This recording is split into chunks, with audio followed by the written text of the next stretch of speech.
régulièrement dans l'enceinte de l'hôtel Religion.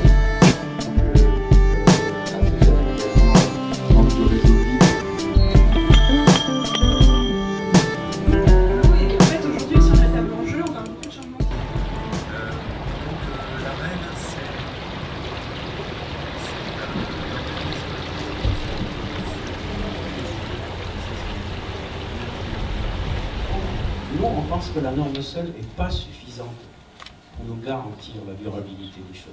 C'est un vrai débat qui traverse la profession depuis la création de l'association HQE, le départ de l'ordre de cette association, etc., qui nous a étonnés et qui a été relancé par Françoise Hélène Jourda. Est-ce qu'il faut évaluer ?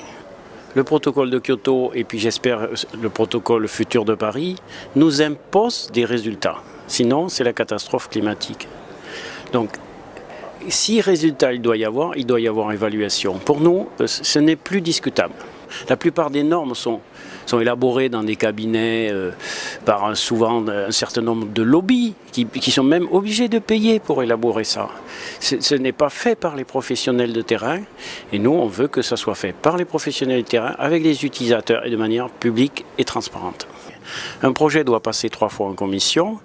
Il passe dans un premier temps en phase conception. C'est à chacun de décider. Certains préfèrent décider très tôt et d'autres préfèrent arriver très tard quand ils sont sûrs du budget. Deuxième étape des commissions BDM, c'est l'évaluation en phase réalisation.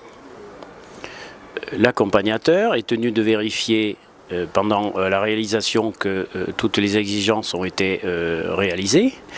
Nous envoyons en même temps un salarié de l'association sur le terrain qui a pour but non pas de vérifier l'évaluateur ou l'accompagnateur, mais de déterminer avec lui quels sont les points importants qu'il peut valoriser sur le projet. Troisième étape de la démarche BDM, c'est l'évaluation après 2 ans de fonctionnement avec les utilisateurs, avec des personnes qui sont souvent très différentes de celles du chantier. Et là aussi, on apprend des choses de nature sociologique cette fois. En Europe, il y a des démarches similaires. Et nous avons créé une association de droit autrichien qui s'appelle CESBA, Common European Sustainable Building Assessment. Cette association a son siège en Autriche, dans le Vorarlberg, qui est une des régions pilotes sur ce sujet.